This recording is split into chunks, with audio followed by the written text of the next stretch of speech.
الحمدللہ ہم سب مسلمان ہیں،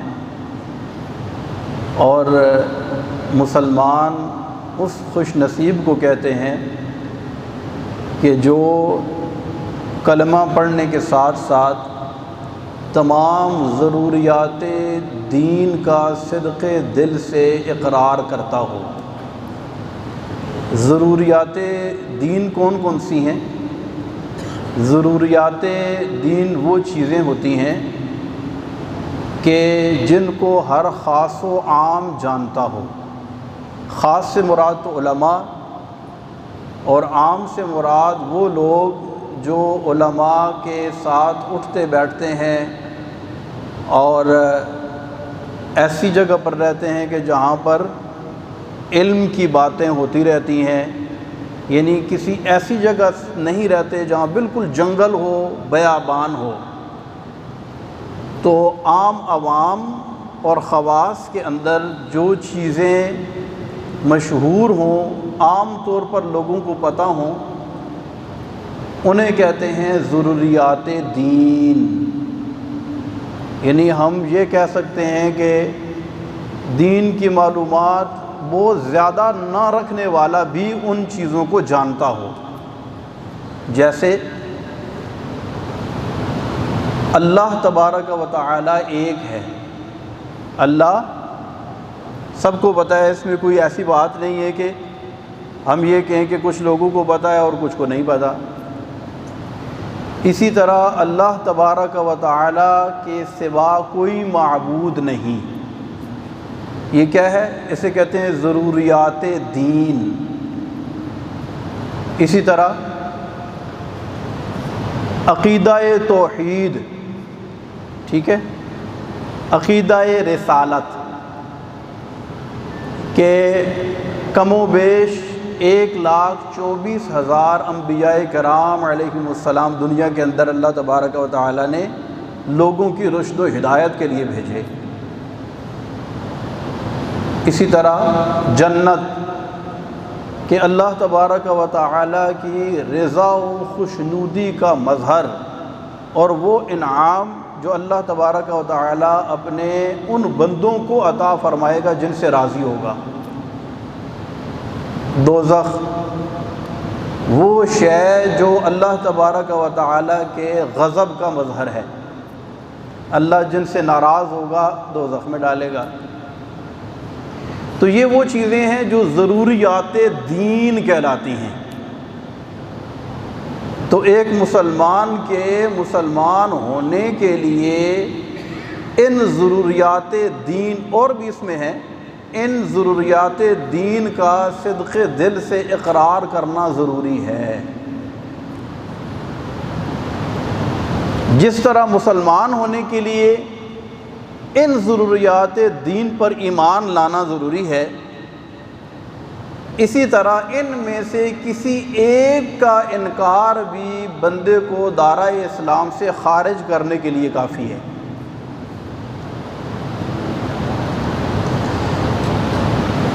تو اسلام وہ دین ہے کہ اللہ تبارک و تعالی کے ہاں مقبول دین صرف اور صرف اسلام ہے۔ ان الدین عند اللہ الاسلام، اللہ کے ہاں مقبول دین کون سا ہے؟ پسندیدہ دین کون سا ہے؟ پھر مرنے کے بعد کامیاب کون ہوگا؟ جنت کسے ملے گی؟ صرف اور صرف مسلمان کو۔ کافر کو جنت نہیں ملے گی۔ مرنے کے بعد شدت کے ساتھ اسے اس بات کا احساس ہوگا کہ اس نے ساری زندگی دھوکے میں رہ کر گزاری ہے۔ وہ جو مسلمان تھا اور مسلمان ہی مرا، قیامت کے روز اللہ تبارک و تعالی کے ہاں اس کے لیے ایک بہت خوبصورت انعام تیار کیا گیا ہے جسے کہتے ہیں جنت۔ اگر یہ مسلمان بہت زیادہ گناہگار بھی ہوا، بہت زیادہ اس نے دنیا کے اندر نافرمانیاں بھی کی ہوئی، لیکن یہ مرتے وقت مسلمان مرا، تو قیامت کے روز اس کی دو صورتیں، یا تو اللہ اسے بخش دے گا، یا اس کا حساب کتاب ہوگا؟ حساب کتاب ہونے کی صورت میں بھی یہ مسلمان مرنے والا ایک نہ ایک دن ضرور جنت میں جائے گا۔ اللہ تبارک و تعالی ہم سب کا خاتمہ بالخیر فرمائے۔ اسی لیے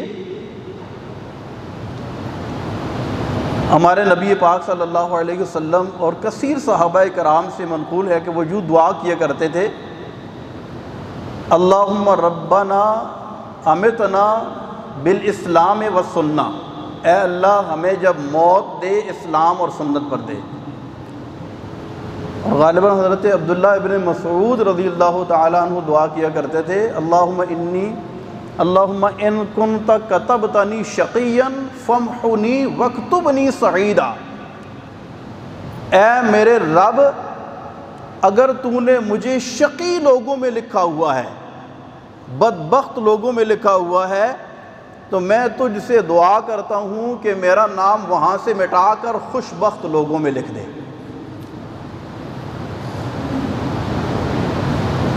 تو اس نعمت پر ہم اللہ تبارک و تعالیٰ کا جتنا شکر ادا کریں اتنا کم ہے کہ اس نے ہمیں کیا بنایا۔ ہمارے بعض احساس کمتری میں مبتلا جو مسلمان ہوتے ہیں وہ بعضوں کا جو ہے کچی اور لوز باتیں بھی کرنا شروع کر دیتے ہیں کئی دفعہ، لیکن خدا کی قسم اگر یہ ساری دنیا سونے کی ہو اور سب کفار کے پاس ہو تو پھر بھی ایک بھوکا ننگا مسلمان اس سے لاکھوں کروڑوں درجے بہتر ہے۔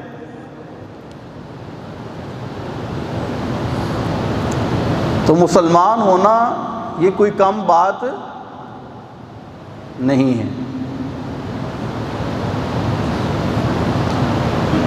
تو مسلمان ہونا بھی ضروری اور مسلمان مرنا بھی ضروری۔ بات کر رہے تھے ضروریات دین کے بارے میں، تو ضروریات دین میں سے ایک عقیدہ ہے، اسے کہتے ہیں ختم نبوت۔ کیا کہتے ہیں؟ ختم نبوت۔ یہ عقیدہ کیا ہے، اس کی اہمیت کیا ہے، اس کو ماننا ہمارے مسلمان ہونے کے لیے کتنا ضروری ہے، اس پر انشاءاللہ بات کریں گے۔ ختم نبوت کا مطلب یہ ہے کہ حضرت محمد مصطفیٰ صلی اللہ علیہ وسلم کے بعد کسی بھی نبی کا کوئی تصور نہیں ہے، کوئی نبی نہیں آ سکتا ہے، اسے کہتے ہیں ختم نبوت۔ اور اسی مناسبت سے ہم یہ لفظ استعمال کرتے ہیں خاتم النبیین۔ کیا؟ خاتم النبیین کا لفظ استعمال کرتے ہیں کہ تمام انبیاء میں سب سے آخری نبی۔ تو سب سے آخری نبی کا نام کیا ہے؟ حضرت محمد مصطفیٰ صلی اللہ علیہ وسلم۔ اچھا، جب یہ بات میں کر رہا ہوں نا کہ یہ اتنی عام فہم بات ہے کہ ہر مسلمان کا دل روشن ہو جاتا ہے، اور امام شافعی رحمۃ اللہ تعالی علیہ ایک بڑی پیاری بات، ایک شعر لکھتے ہیں جس کا ترجمہ یہ ہے کہ جو جس سے محبت کرتا ہے نا، وہ کہتا ہے میرے ممدوح کی تعریف ہوتی رہے تاکہ میرا دل خوشبو سے اور پھول کی طرح کھلتا رہے۔ بھائی بلبل کے سامنے پھول کا ذکر ہو تو بلبل کا دل خوش ہوتا ہے یا ناراض ہوتا ہے؟ خوش ہوتا ہے نا۔ تو یہ باتیں بڑی عام فہم ہیں، لیکن ہماری بدقسمتی ہے کہ فتنے اس قدر عام ہوتے جا رہے ہیں، اور وہ چیزیں جو بہت زیادہ عام فہم ہیں اور جس پر ہمارے دین کی بنیاد ہے، ہم یہ بھی نہیں کہیں گے کہ ہمارے دین کا حصہ ہے، جس پر ہمارے دین کی کیا ہے؟ بنیاد ہے، اس بنیاد کو ہی کمزور کرنے کے لیے ایسی گھنونی سازشیں کی جا رہی ہیں کہ اب ضرورت ہے کہ اس بنیادی ترین چیز کو بھی بڑے ہی شد و مد کے ساتھ اور بڑے آسان الفاظ میں لوگوں تک پہنچایا جائے۔ اور ایک بات ذہن میں رکھیے گا کہ یہ ذمہ داری صرف علماء کی نہیں ہے، یہ ذمہ داری صرف علماء کی نہیں، بلکہ ہر وہ جو مسلمان ہے، اس کی یہ ذمہ داری ہے کہ اپنے ضروریات دین سے تعلق رکھنے والے عقائد کی حفاظت کرے، اپنے بچوں کو بھی وہ سکھائے، اپنے ارد گرد رہنے والے لوگوں سے بھی اس چیز کا تذکرہ کرے۔ 1857 کی جنگ آزادی کے بعد جب دشمنان اسلام نے یہ دیکھا کہ مسلمان تو بڑے طاقتور ہیں، تو دیکھا جائے، بلکہ یہ شروع سے ہی آپ اگر اس کی ہسٹری دیکھیں تو حضرت سلطان صلاح الدین ایوبی رحمۃ اللہ تعالی علیہ کے دور سے، جب حضرت سلطان صلاح الدین ایوبی رحمۃ اللہ تعالی علیہ کی موت کا وقت قریب آیا، تو اس وقت کے جو عیسائی سپہ سالار تھے اس نے خط لکھا ہے، اور کفار نے، دشمنان اسلام نے یہ سازشیں ترتیب دیں کہ مسلمانوں کو کمزور کس طریقے سے کیا جا سکتا ہے۔ تو انہوں نے ساری باتوں کا لب لباب یہ نکالا کہ یہ فاقہ کش موت سے ڈرتا نہیں ذرا، یہ فاقہ کش، اس کو کھانا نہ دو، اس کو پانی نہ دو، اس کو زندگی کی بنیادی سہولتیں نہ دو، اس کو تکلیف میں، اذیت میں مبتلا کرو، جو مرضی کرو، اس کو مار بھی دو تو یہ موت سے بھی، ہاں اگر اس کو مارنا ہے، یہ فاقہ کش موت سے ڈرتا نہیں ذرا، روح محمد اس کے بدن سے نکال دو۔ اس کو مارنا ہے تو کیا کرو؟ روح محمد اس کے بدن سے جب نکل جائے گی تو یہ چلتا پھرتا مردہ ہوگا، پھر اگرچہ اس کی کوانٹٹی بہت ہی زیادہ بڑھ جائے لیکن اس کی کوالٹی ختم ہو جائے گی۔ انہی سازشوں کے پیش نظر مسلمانوں کے اندر ختم نبوت جیسی بنیادی ترین شے اور ختم نبوت جیسے بنیادی ترین عقیدے جس کے اوپر اسلام کی عمارت کھڑی ہے، اس پر حملے کیے گئے، کنٹروورشل اس کو بنایا گیا، اور مسلمانوں کے اندر اس چیز کو اتنی ہوا دی گئی، خاص طور پر پلان کر کے، تاکہ ان کے دلوں میں جب یہ محبت، یہ عشق، یہ سوز اور وہ ہستی کہ جس کے نام پر یہ جان دینے کس سے گریز نہیں کرتے، جب اس پر جب بات ہوگی تو پھر کیا ہوگا؟ اچھا یہ انسان ہے نا، انسان، اس کی نفسیات بڑی عجیب و غریب ہے، بہت عجیب ہے۔ اس انسان کے سامنے پرلے درجے کی سچی بات آپ کریں نا، پھر بھی کچھ نہ کچھ لوگ ایسے ہوں گے جو اس کا انکار کر دیں گے۔ بھائی مجھے یہ بتائیں کہ اللہ ایک ہے، اس سے سچی بات کوئی ہو سکتی ہے؟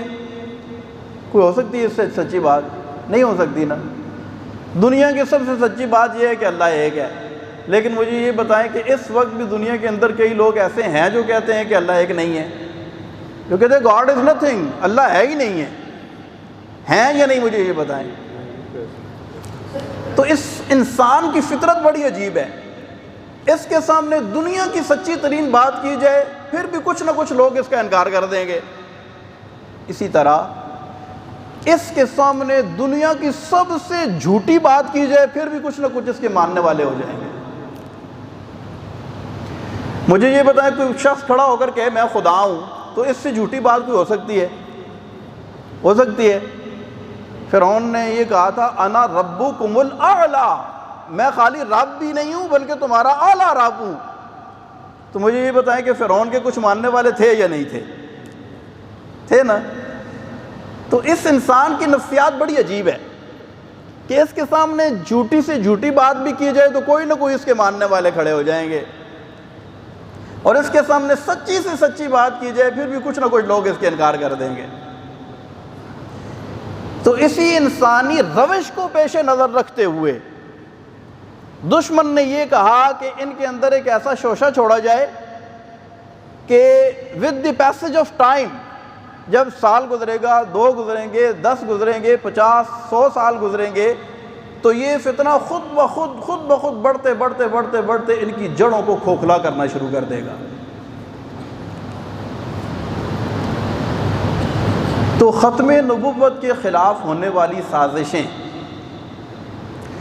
میں عرض کر چکا ہوں کہ یہ ختم نبوت کا عقیدہ سب سے پہلے تو ہم سب کو یہ سمجھ لینا چاہیے کہ یہ ضروریات دین میں سے ہے۔ مزید اس کو ایکسپلین کرتا ہوں۔ ہم نے کہا ضروریات دین میں سے کیا عقیدہ ہے کہ اللہ ایک ہے، اور اگر کہے کوئی اللہ ایک نہیں ہے، دو ہیں، تو ہم سب کیا کہیں گے کہ وہ کیا ہے؟ وہ مسلمان ہے، کہیں گے ہم مسلمان ہیں۔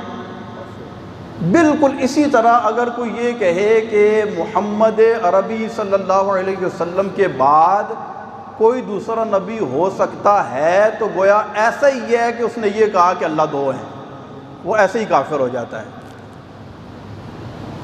اتنی اتھینٹکسٹی ہے اس عقیدے کی۔ اسی طرح اگر کوئی یہ کہ اللہ کے علاوہ کوئی اور بھی معبود ہے، تو اس نے کتنی بڑی ایک ضروریات دین کا انکار کیا۔ وہ اور جس نے کہہ دیا کہ نبی پاک صلی اللہ علیہ وسلم کے بعد کوئی نبی ہو سکتا ہے، تو گویا کہ یہ ایسے ہی ہے، اس نے ایسا ضروریات دین کا انکار کیا۔ تو اتنی اہمیت ہے اس عقیدے کی۔ تو میں یہ عرض کر رہا تھا کہ اس عقیدے کے اوپر خاص طور پر حملہ کرنے کی وجہ یہ تھی کہ مسلمانوں کو کمزور کیا جائے، ورنہ اس پر بہت سارے جوابات ہو سکتے ہیں۔ قرآن پاک کی بہت ساری آیات ہیں، جیسے کہ ایک آیت مبارکہ میں نے بھی تلاوت کی کہ ما کان محمد ابا احد من رجالکم ولکن رسول اللہ وخاتم النبیین، کہ محمد صلی اللہ علیہ وسلم تم میں سے مردوں میں سے کسی کے باپ نہیں ہیں، بلکہ وہ اللہ کے رسول ہیں اور خاتم النبیین ہیں۔ تو جو ختم نبوت کا انکار کرتا ہے، سب سے پہلے تو وہ کس کا انکار کرتا ہے؟ قرآن کا انکار کرتا ہے۔ تو قرآن کی ایک آیت کا بھی انکار بندے کو دائرہ اسلام سے خارج کرنے کے لیے کافی ہے۔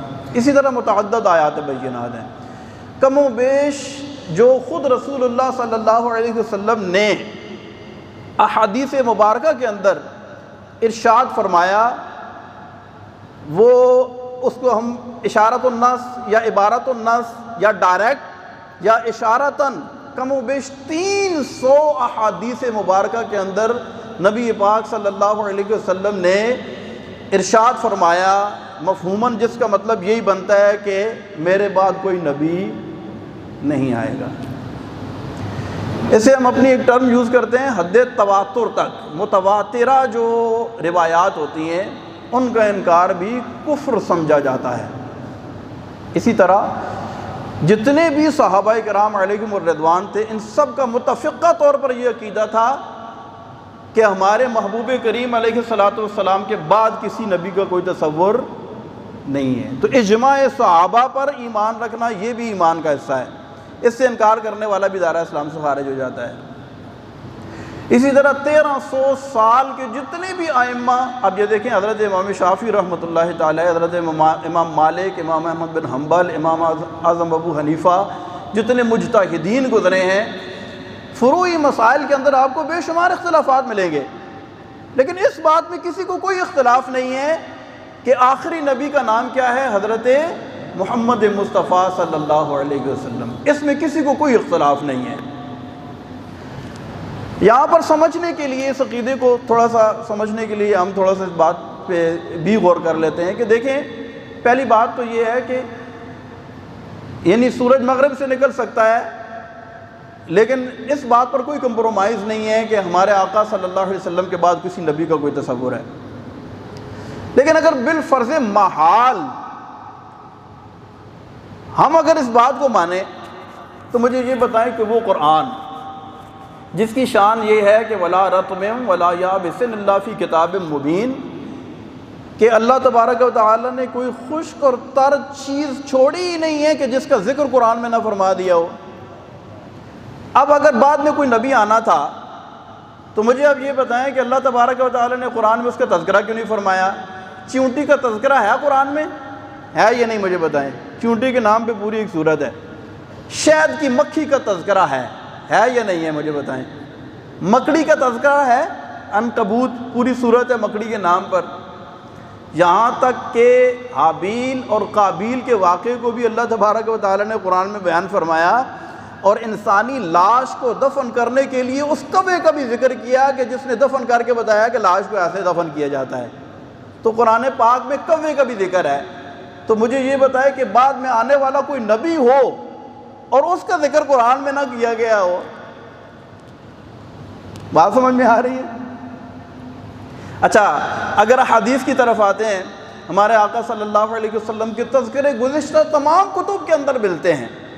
تمام انبیاء کرام نے میرے آقا صلی اللہ علیہ وسلم کی آمد کی خبر دی۔